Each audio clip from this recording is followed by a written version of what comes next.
So welcome guys again to this webinar session brought to you by Captwix. Today, this webinar is about manufacturing and distribution in relation to Microsoft Dynamics 365 Business Central. And we have our speaker today, Sai Raghavan, with us. He's a solution architect at Captwix on Microsoft Business Central side. So he'll be taking this session, this webinar with all of you today, and it is going to be a wonderful and powerful session today. So talking more about today's webinar, I have certain requests with all of you today. Uh, the request is like you can turn off your camera and microphone, and probably if you have any questions, you can ask those questions in the end of the session too, and we'll pick those questions one by one, and Sai is going to answer all of them. So moving forward, there are certain agendas about this webinar that Sai will be covering today.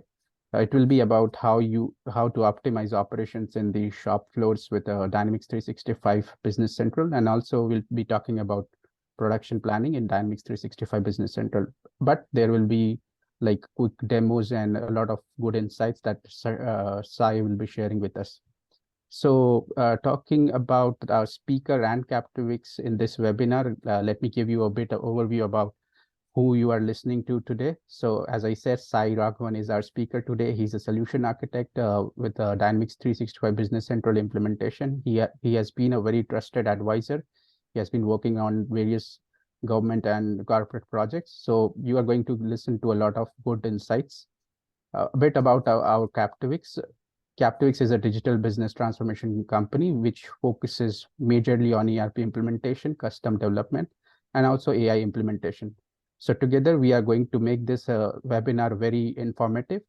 So without much ado, let's invite our speaker today, Sai Raghavan, and let's get something really good out of this webinar today. So Sai, over to you. Let's do something great today. Thanks, Nehal. Welcome, everyone. Thanks for joining this webinar.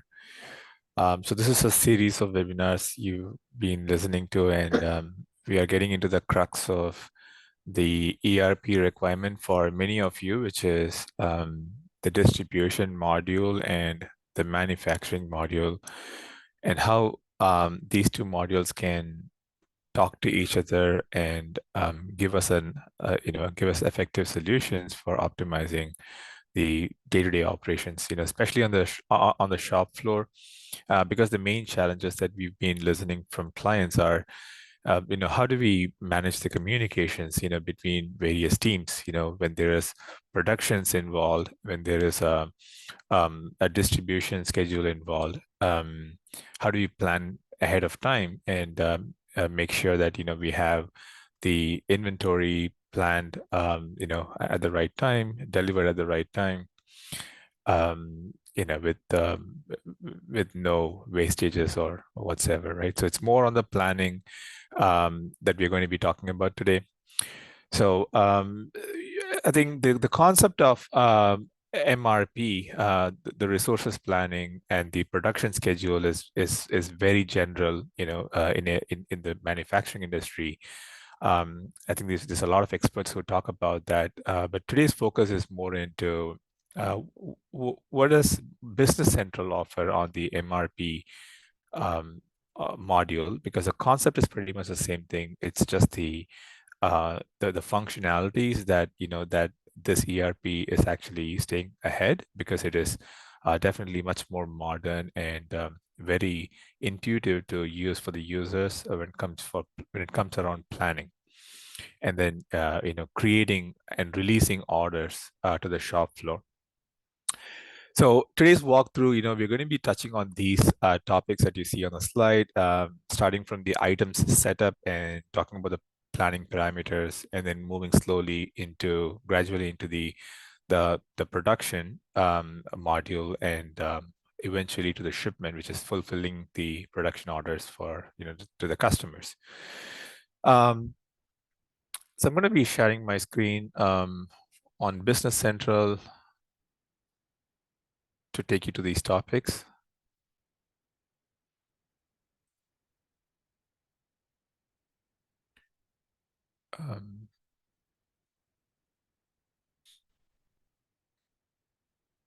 Share.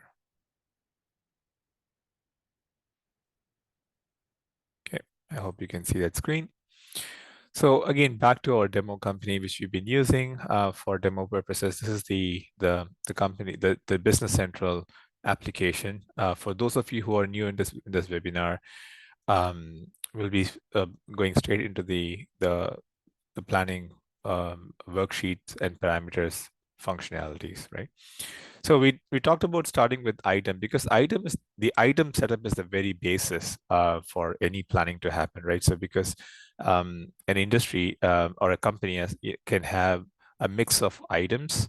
It could be inventory items, it could be non-inventory items.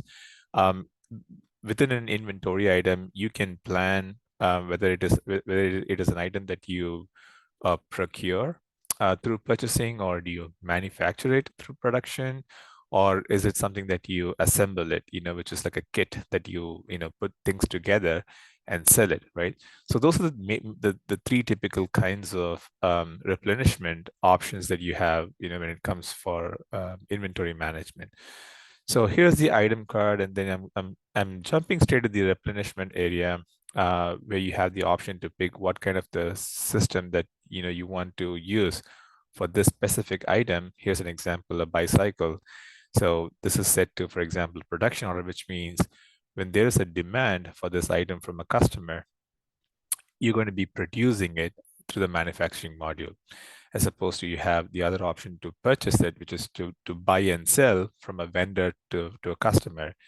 And then the other option is assembly, which is to bundle up items together. So you might have a few items that are like a semi-finished good, and you're putting them together, not necessarily a production with resources involved, but just putting things together to assemble it and to sell it. So we've got to be picking one of these options when it comes to which becomes the basis for planning.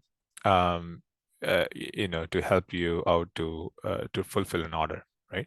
So starting with purchasing, this specific area, you can see there are good options to capture the right information. So on the purchasing side, the system can take some default information on who's going to be your preferred vendor, what is going to be their preferred item number, the unit of measurement, and so forth. If it is a production order, you have areas that talk about what is your manufacturing policy. Is it made to make to stock or make to order? Make to stock is, if you're a pure inventory oriented company, which is you're simply stocking it and then awaiting orders to be fulfilled, or if it's you know a you know an item like a line A item or grade A items that you only want to produce it based on an orders, then you're going to go to make to order option, right? So this will greatly affect your planning process, because when you keep it make to stock, then it's going to be looking into what is going to be your min and max quantity that you want to produce and stock it, versus make to order. It's going to be looking for parameters from the sales order. It's going to be more of a on order basis that the system is going to plan and let you to create production orders. So this would become an important criteria to pick if it's a production. And then you have some key information to carry the routing information, which is to say what resources that you're going to be using, what is the plan, the timing of the resources, and the sequence of the resources being used in the production, the BOM, which is the bill of material, laying out the items with a proper level codes, like from bottom to top approach in order to make a finished good, and so forth, right? And then for the assembly, this is a simple assemble to stock. Again, assemble to stock versus assemble to order. When it comes to the kitting process, which is you bundling the items together, one of these two options will be picked up, which also will then involve an assembly BOM, where you will say what are the items that go into an assembly. Okay. So we'll start with the replenishment area that talks about what is the basis of the replenishment for this item, and then moving towards the planning engine, the parameters for the planning engine to calculate your orders and give you results based on these inputs. Again, there is a basis for planning, which is the order policy, or we call this a reordering policy, but basically it's the order policy, whether it should be a fixed order quantity based on entering a certain quantity amount. So let's say this is an item that you buy through a purchase. Then you can have a reorder point of at what point you want to start planning for this item. So this is like a threshold, which when it dips below this quantity, the system is going to prompt you or suggest you with a planning to procure more.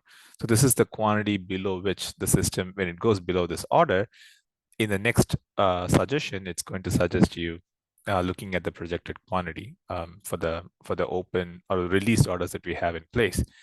So that's the threshold quantity, let's say, the point below which, when it goes down, it's going to give you suggestions. You have the reorder quantity. So when it goes below the reorder point, what is the fixed quantity that you're going to buy?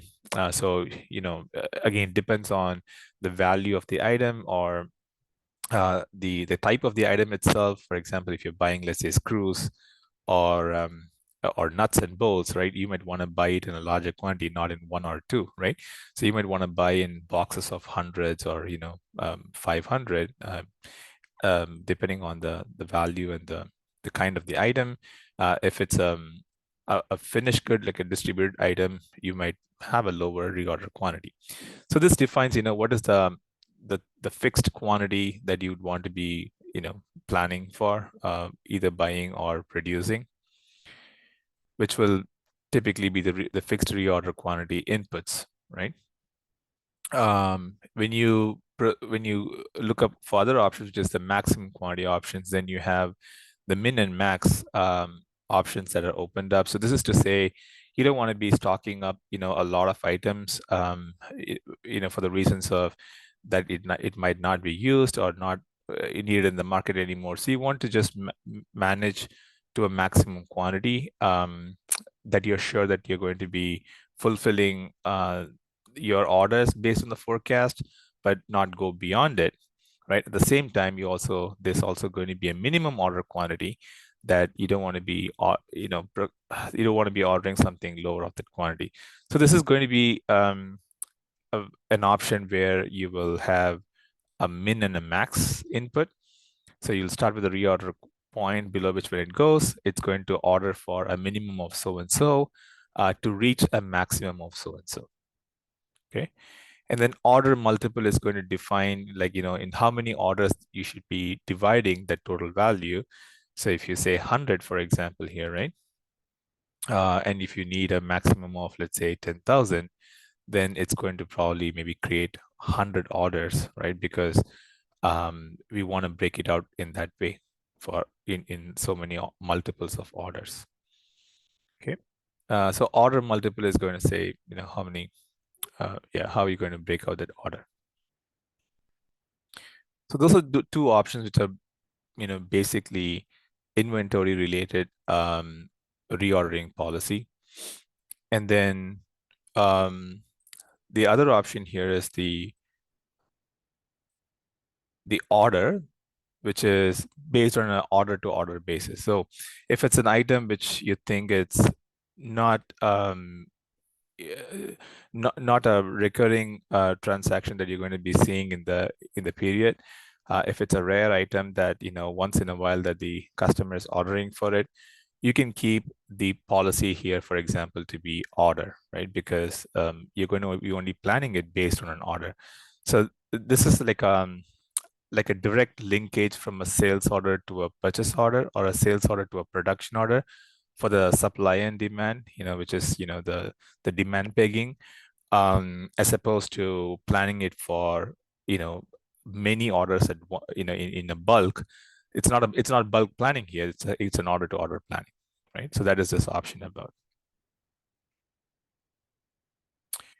The other side of it is the lot for lot, which is where you're going to be planning for multiple orders at once,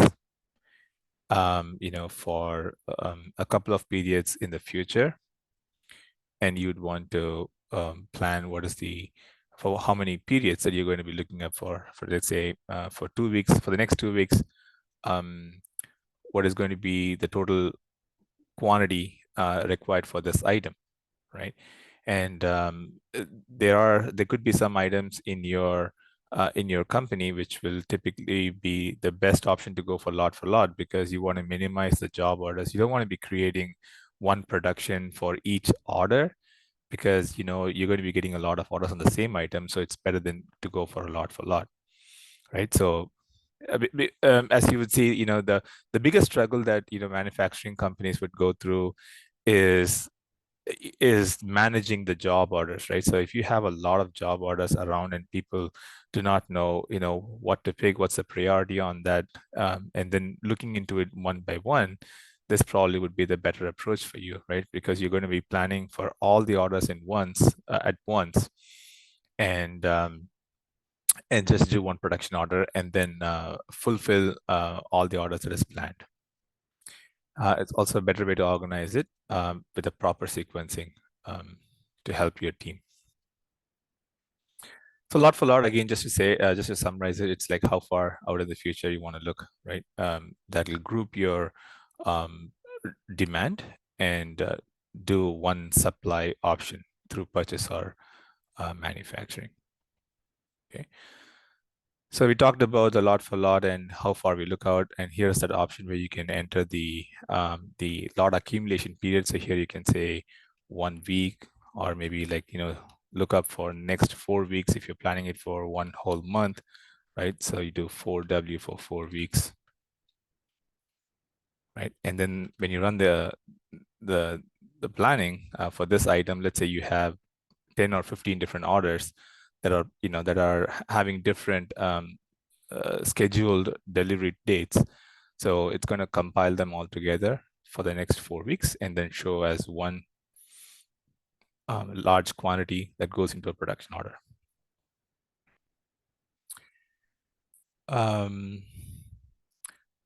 And then we also have the lead time. So safety lead time is to ensure that this item is delivered on time, where there's where there's probable reasons of being delayed. Probably there could be usual machine failures or maintenance that could be required for this item to be produced. So you want to ensure that this item is definitely delivered on the promised date. So you want to also count for a safety lead time. So let's say an item needs about 3 days to be produced, and let's say on the 4th day it needs to be delivered. So the system is now going to give you a suggestion not to start on the 3rd day, all right? Not to start on day 1 to produce, but it'll give you like 2 days in advance if you keep the safety lead time to be like 2 days. Okay, so it starts the process 2 days in it. So it's suggesting you to start 2 days in advance, and then in ideal situation it will be produced 2 days before the promised delivery time. So you're rest assured that the item will be delivered on time.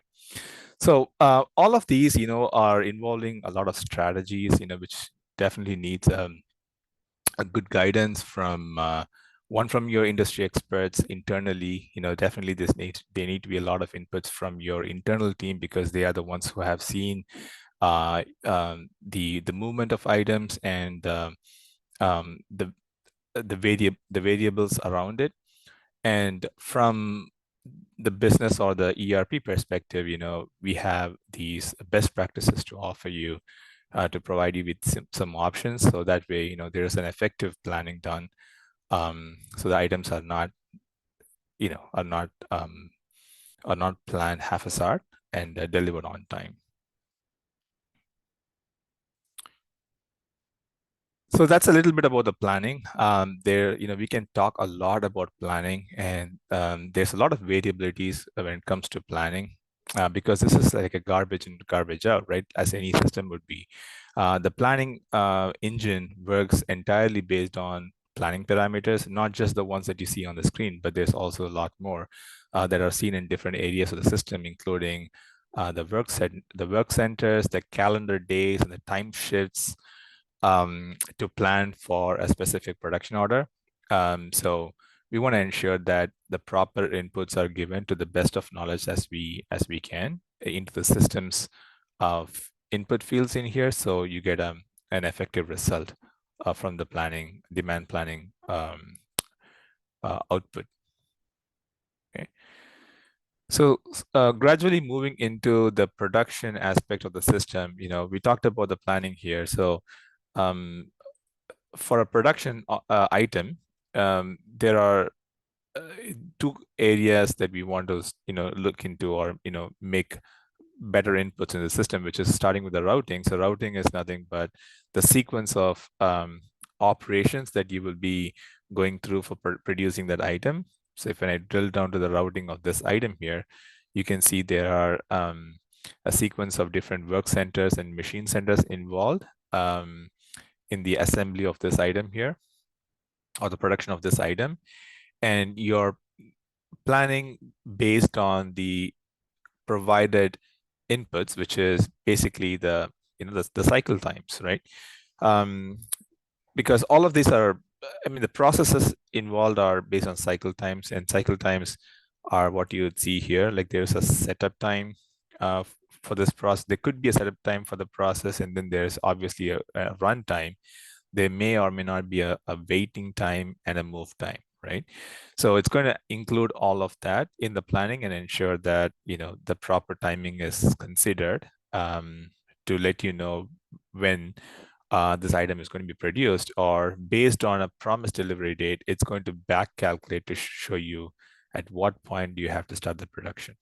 Okay, so this is very critical. So this is where I want to again bring up that concept of garbage in and garbage out. So you want to keep it to as precise as possible to these numbers, because if you give a number which is far away from the reality, then your planning is also going to be far away from the reality, right? So there could be instances where you're refining these numbers or updating these numbers based on the outcomes, which is good, which is what happens typically in any business, that you go with your best knowledge of these inputs, and as you see the results coming out, and in also reality, you go to these routing parameters and update them so as to get a better planning output, right? So I think typically when we do implementations, we go with information that's already out there, or we can go with some standard deviation options with those inputs, and then refine the numbers as we move along to get a better planning. So going back to the concept of routing, this is listing all the different operations in sequence, which is involving either a work center. A work center is to say, what is the process basically? And when we drill down to the work center, we have options to input what is the cost per run, or per unit run of that operation. Typically it's by the time or by the units. You can set the cost of manufacturing. So again, this is feeding into the accounting and the costing of the production, and it also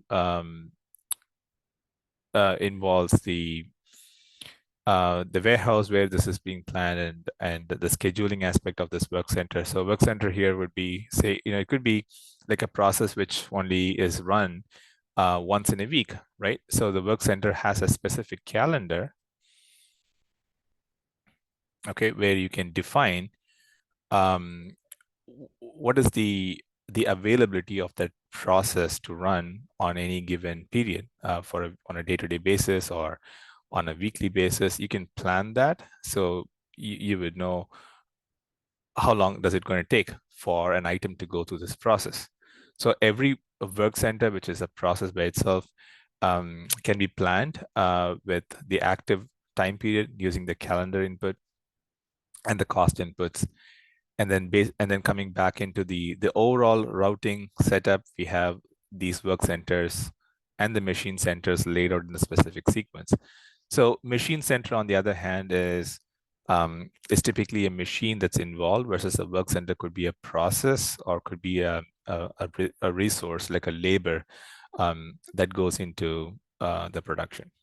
So overall, routing is about resources that's been used in the process of manufacturing. Okay. Going 2 steps back to the item card, we have the BOM, the bill of material, which is pretty obvious for all you folks on the manufacturing side. You definitely need the recipe of producing the item. So to make this item, you want to make a list of what are those that goes into, what inventory or non-inventory item that goes into the making of that item. And this could be, multi-tiered. It could be just like a single level of just your raw materials, just putting them together to make the finished good, or it could be multiple layers of semi-finished goods that make up to the main finished good. So what is here important is making sure that the level codes are updated. So we need to know what goes in first, like, to produce. So basically we want to buy the raw materials, right, and make it into a semi-finished good. The semi-finished good can become another semi-finished good with another item, right? And then these two can then become the final finished good. So there is a level sequence of these items, which is what I call as the multi-tiered bill of material structure. So that structure has to be properly defined using these link codes. So the system understands that top-down approach. So when you plan for the finished good, which is from the top, the system understands, okay, what does it need from the top-down approach based on the structure. But when it comes to releasing the production order, it's always from bottom top, right? Because you want to be producing from the bottom level to make it to the top, which is the finished good.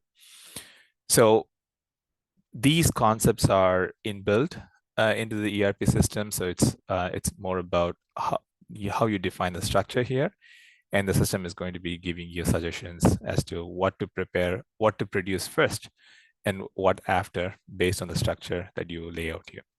Okay, which is the functionality behind the bill of material feature in Business Central. So you're going to combine these two setups in the item card, which is the routing and the production order, plus the planning parameters and the replenishment policy together to give you a good start on the planning of this item. Okay, so we talked about the word planning. So planning is nothing here but the MRP, right? The resource planning, or the production schedule that we're talking about. In Business Central, we call this as a planning worksheet.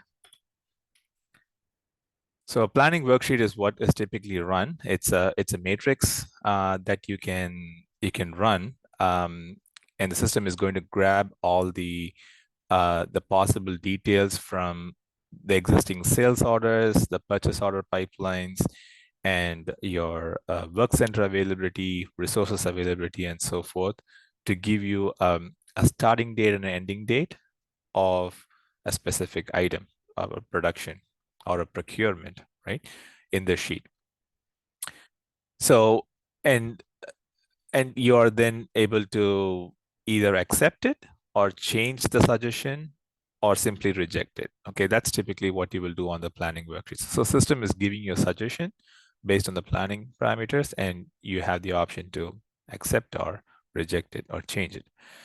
So I ran this planning worksheet just to save a bit of a time here, but typically it starts with running this button called calculate regenerative plan. Like I mentioned, it's going to look up the various modules, which is sales, purchasing, existing manufacturing orders which are planned versus released, and the planning parameters to come up with these this suggested lines. And these lines here, you can see there is a warning. Warnings could be like,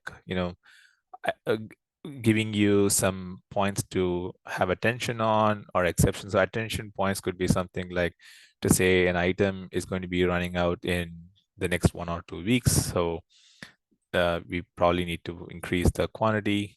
So if I click on that link, it's going to say, this is a point about the date concern. So again, it's just a warning message. You can change the dates just to make sure it's covered well, or you can bypass it if you're pretty sure you're going to be achieving that.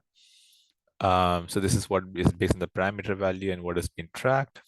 Now, sorry, what is not tracked yet, and that's why there's an attention. And there could be some exception messages, which could say, the projected inventory is below the safety stock. Okay. So these are some warnings. Again, they are just warning messages, and you can either bypass them or correct your lines based on that. Okay. So you take an action, which is you can change the quantity or reschedule it based on the warning messages, or you can simply cancel it if you think you're not going to make it. Okay. And then there are some ideal ones which has no such warnings, which could be like, um, something that system is able to plan it very well based on all the planning parameters you provided. So this is a result of the process that you will run from this option called calculate regenerative plan. And you're basically providing inputs of what is the starting date and ending date that you're looking to plan. So typically it is like, for 1 week or for 1 month or for a quarter, whatever be your planning period is. And then you can include a forecast, and forecast is a great tool also to use, which is going to be making use of either your posted transactions in the past or some projected forecast that you can connect the system to based on some AI integrations, or also an uploading file that you might have prepared with a specific format. And the system is also going to consider those values as a forecasting input to provide you some suggestions. And with these inputs, you're able to run the MRP and MPS. Typically, it's run one at a time.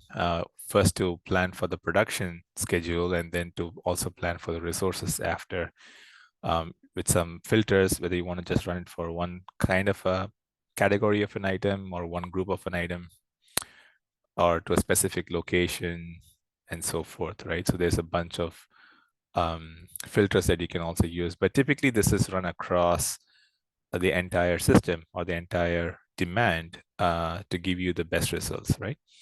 So when you click on OK to that, it's going to take its time depending on the demand requirements, and populate this list. Okay. As I mentioned here, you're going to be carrying out that message. So after you review each and every line, okay, you got to take the time to review each and every line, whether you're going to accept it, reject it, or change it. Then once that process is done, you're going to run a function to carry out all the action messages at once. And this is going to create either purchase orders or planned production orders. Okay, so for any item that is a replenishment system set to purchase, it's going to create purchase orders directly. So you don't have to go create a manual purchase order picking the vendor. Again, it's better to have the preferred vendor for those items. So a PO is created against those vendors. And if it's an item that is a production order item, it's going to create a planned production order. Okay, I emphasize on the word planning here because in Business Central, there are various tiers of production order, starting from planned to firm planned, and then to a released production order. So these are, stages that you can push your planning to releasing. Probably because you're not sure whether you're going to be receiving the items on time, or if the sales order is still going to be active until that time. So you can plan to the closest day as possible and then release it, as opposed to releasing it upfront. So the engine here is built typically to let you to create planned production orders, and from the planning you can push it to a release stage when it gets closer to the production order. Okay.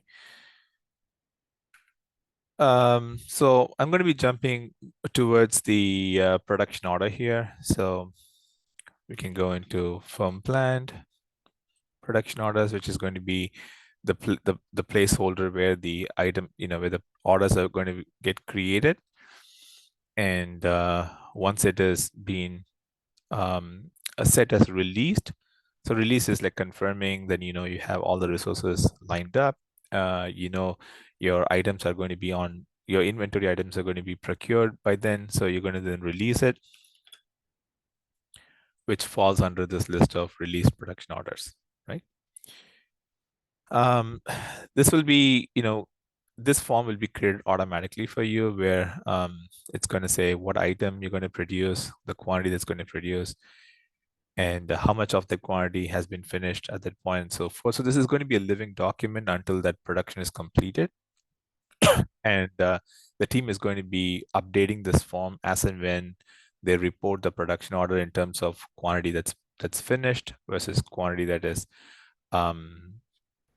scrapped. Until the remaining quantity gets to a 0, the production order is going to be active. And finally, you have the option to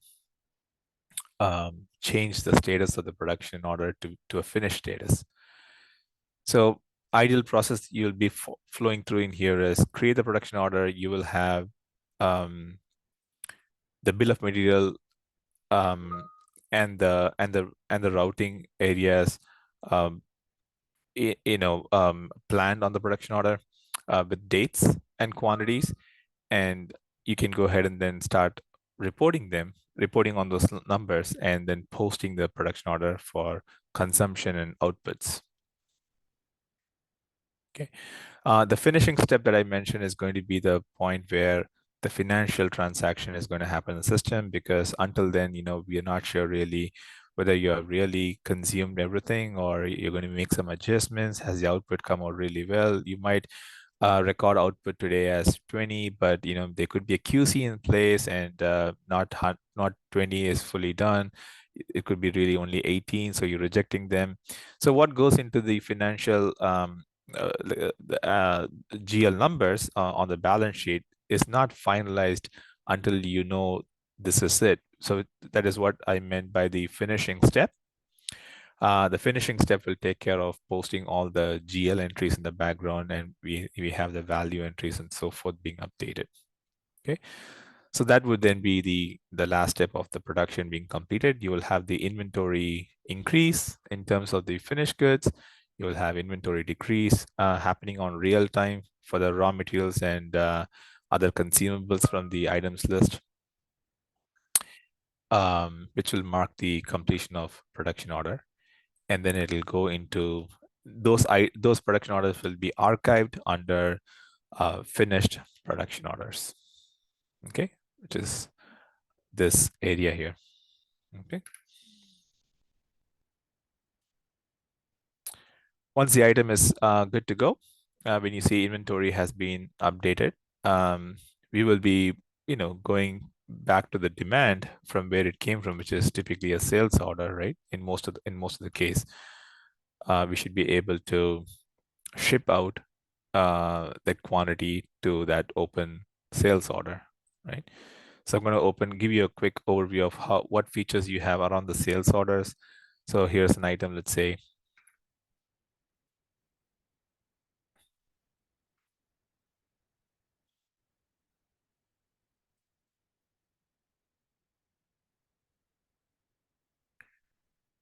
Okay, and you use the same item, for example, the bicycle item.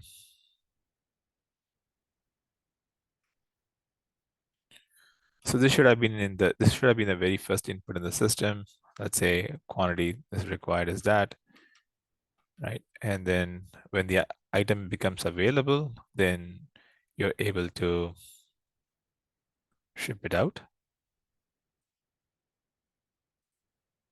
Let's say from a specific location. So you also have a good inventory management using multiple location management. And within the location, you can also have the bin management. So I'm just going to be digressing a little bit here to show you those areas.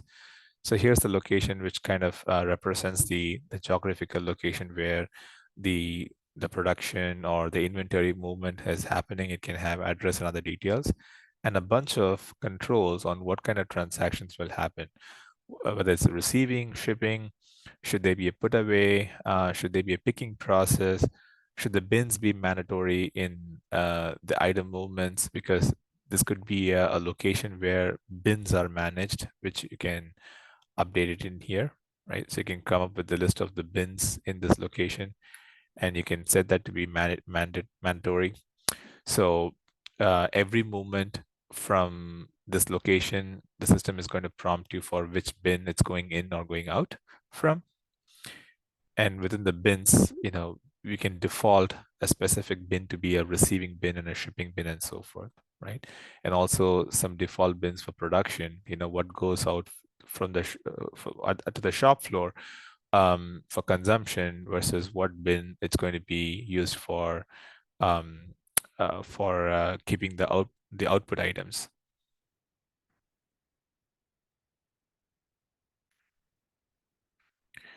So you can pick a bin, the quantity, and when the item is available in the inventory, you're open to ship it. And in the previous webinar, I think we talked about a simple shipping process. If you have a slim team, you're able to post a shipment right from the sales order. But if you have a larger team with a proper segregation of duty, then we have a good functionality, which is going through a warehouse shipment, which creates a separate document by itself for the warehousing team to record that entry and not directly on the sales order. So the warehouse team can work off of this warehouse shipment, which defines what the sales order this shipment is for, what item it is, quantity, and they can input some details, as in what is the tracking of this item. Like if it needs a serial number or a lot number, you're able to pick and choose that lot number or the serial number, or let the system to define it based on the FIFO method. So we have a lot of functionalities around this tracking process. And then once it's tracked, you're also able to go through a picking process for pick, pack, and ship. So you can create a pick document for another team, again, as a segregation of duty, and they can see, what item, what is the bin and the location of the bin from where they can pick from. So as a document, they can do the physical picking process. Once it's done, they are able to update that document in the system that it has been picked. And so finally, we are ready for the posting of the shipment, which can be done from the warehouse document here called post shipment.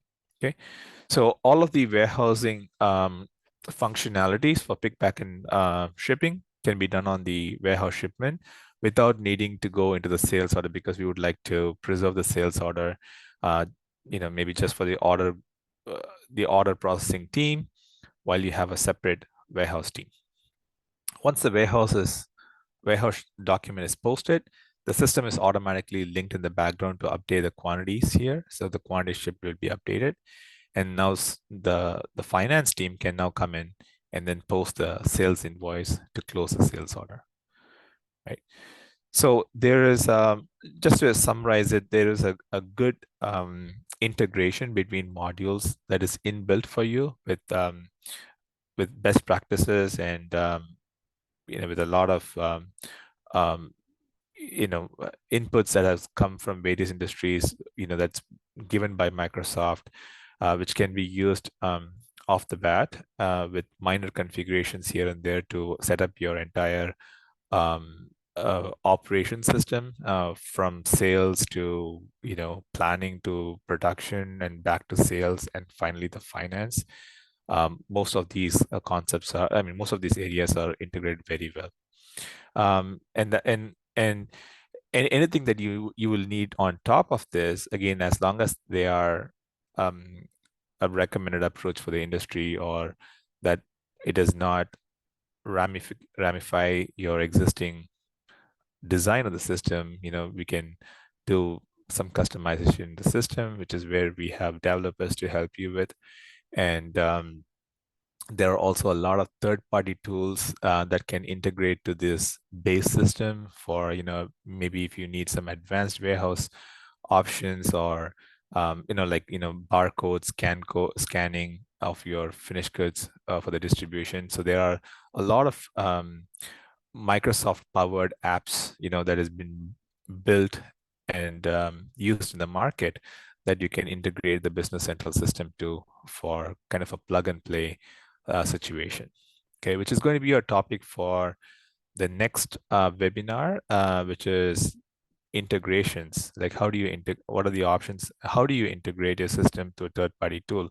Like, how easy it is, what does it really need to integrate?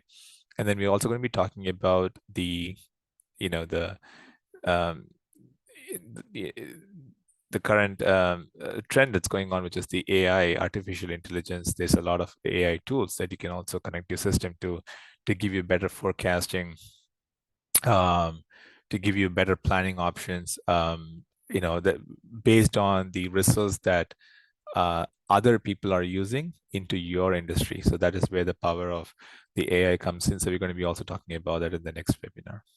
Okay, so stay tuned on that. And I think it's about time that we can open up the floor for any questions, please. Thank you.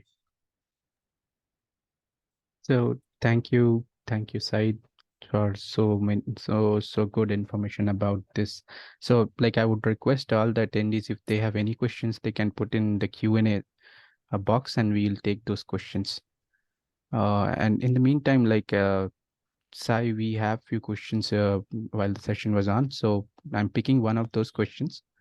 So the first question is like the attendee is asking, like, we have a packaging business, so should we be using BOM assembly or traditional production orders? That's a good question. Thanks for bringing it up.